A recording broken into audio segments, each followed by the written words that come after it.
Good morning, Northwest family. What is going on? It is a beautiful Sunday. We are so thankful that you guys are here this wonderful morning. My name's Junior, and this is Victoria. And it's going to be an amazing day. Yes. Right? Yeah, it's going to be good. It's a little hot outside, but you know, in the AC. But it's kind of cloudy, so that's why I brought on the jacket. Oh, no. The jacket is too much.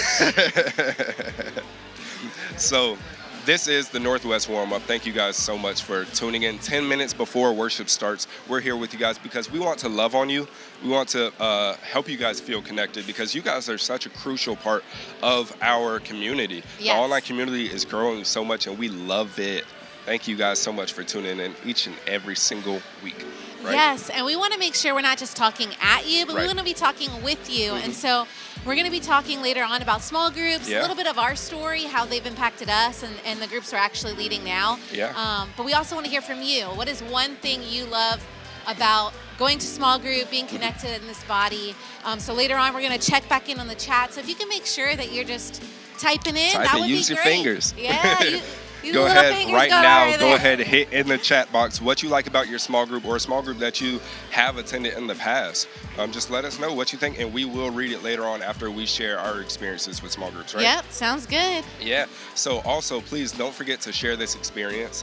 Go ahead, if you're watching on YouTube, copy the link, post it on Facebook, even send it in your work group chat. Maybe someone in your work just hasn't gone to church Any or way doesn't you want can to go to church. send it or share it or tag someone. Do that. Do that. Do that. Yes, absolutely. So what's going on in the church? We got a lot going on. What is happening, Victoria? Yeah, so some really cool and exciting things. If you didn't know, now you know. If you don't know, some really now cool you things know. with the young adult ministry, and something really cool that's coming up is on July 2nd. There's going to be a 4th of July party for the young adults. So if you're in that 18 to 20-something age, or you know someone who is, mark that on your calendar. Let them know. It's actually going to be at Caitlin and Danny 𝗡𝗏𝗄𝗃's house in Claremont. And these events are so good. I remember when I first came to the church, there was events happening all the time. Right. And it allowed me to have a safe place to go and also hang out with my friends. And people in your age range, too. And your age range, too. So if you feel like, man, I don't know anybody, well, then get yourself to this event. If you don't go to a small group, find one in your age and make some friends. And there's a ton of people you can get to know, for sure. Absolutely. I heard those things have been amazing. And now that they're doing that party, it's definitely going to be interesting. Are you guys going to have fireworks? I don't know, but I'm assuming it's 4th of July, so probably. And if not, Katie, go buy those fireworks. So we have a very special someone here for us today. Yes, the we Dr. do. C herself. Dr. How are you C. doing? Yes, ma'am. So this month we are talking about the fruit of the Spirit.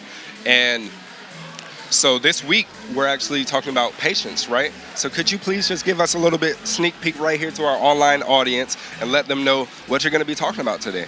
Well, good morning, Northwest.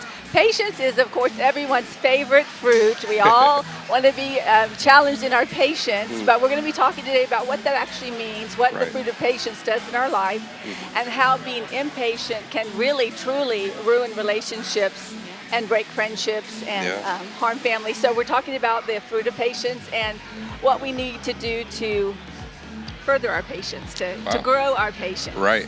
So that's great. So how do we do that? What are the tips? Because I think I need that. I have some toddlers at home that I'm having some issues with.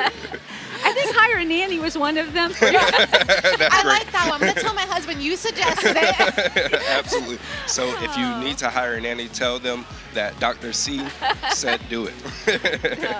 Well, thank you so much, Dr. C, for the sneak peek. We appreciate you. Thank you. Y'all are doing a great job. Thank you so much. We appreciate it. Thank you.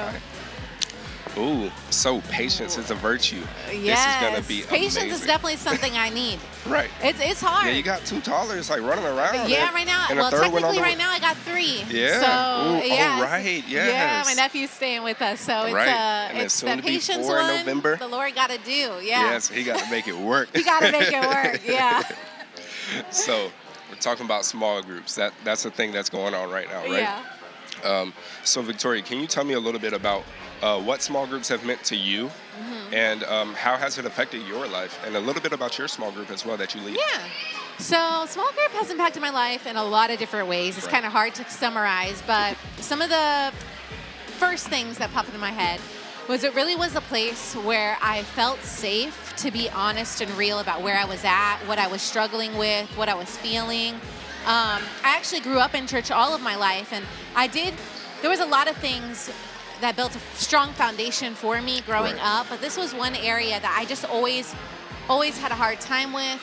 I didn't feel like I could tell anyone about what I was dealing with, a lot because of, one, shame or condemnation, and how I viewed myself. I viewed myself as like super damaged, and which also affected how I viewed God and affected how I dealt with relationships. And I had a lot of authority problems too. If someone was in any type of position and they were trying to get to know me, I already suspected them. I'm like, you're guilty, you're trying to manipulate me, you're trying to control me. Ooh, I'm not going to tell you anything. That's tough, especially in the church setting. Yeah, but when I started going to small group and I started seeing people open up and be real and raw and that I was safe, it really taught me a lot of things. And so I got a lot of healing when it came to, one, recognizing that emotions are from God, and that they're not bad. Like, it's okay to feel and have feelings. It's okay to talk about what you're going through and to depend on others. Yeah, that's great. Two, that there are trustworthy people in the church. And so the best advice I got was you start with one person.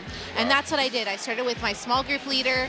I apologized a lot when I would cry or show emotion. But it was like once I realized, like, oh, wait, like, she's a safe person. She was able to introduce me to other safe people. And I was able to be able to really grow in that. And then my view of God, realizing that he is a good God and he cares about what I'm feeling. Wow, that is amazing. Woof, that's tough to follow up. That was great, Victoria. Almost had me tear-jerking. I've had a lot of healing over the years, so I have a lot of examples if anyone wants to ask me about it. That's perfect, especially since you're a small group leader now, so that's great. So for me, I am a very closed person. So like layers, like you it's hard for you to open up. Yeah, it's really hard for me to open up. I'm just really to myself naturally, of course. This definitely has changed over the years. As you see, I'm right here with you guys, opening up each and every week. Yeah. But for me, going to small group was just truly amazing, and seeing how God has changed and opened that up for me. Because like I said, I'm naturally inclined to be to myself. I don't like to talk with others. So the small group that I was in, it's like older guys, so they've all been through experiences that I haven't been through yet. I'm in middle school, they're in high school, and just being around that small group, being around a whole bunch of guys who want to grow, and just want to be friends and brothers with each other, that in itself was just so priceless for me, as someone who's naturally inclined to be to themselves. Just being around other guys forcing you pretty much to open up, and sometimes that's good. Sometimes that's good to have other guys sharpening you and trying to make you better. And when someone else is vulnerable, it helps you be vulnerable. So absolutely. It makes an impact. And that's just something that I love about our small groups, and we're just able to do that, be vulnerable with each other. So tell me a little bit about yours. What's something that you see? So my small group is extremely vulnerable as well. But let's check the comments right now. So we got a few people that mentioned something. So Cam, thanks for tuning in. Ooh, I'm sorry about that hospitalization. I saw that Ruth loves her small group, so that's amazing, right? And then someone else, Pastor Leonard also has an online small group. I saw that she was writing that in the chat. So that's so great. Thank you guys so much. I think that's all the time that we have, right? Man, I wish it was a little bit longer. Let's go to 15 minutes. Let's go to 15 minutes, guys. We love you so much. Yes, we love you guys. Thank you for typing in. We'll see you later.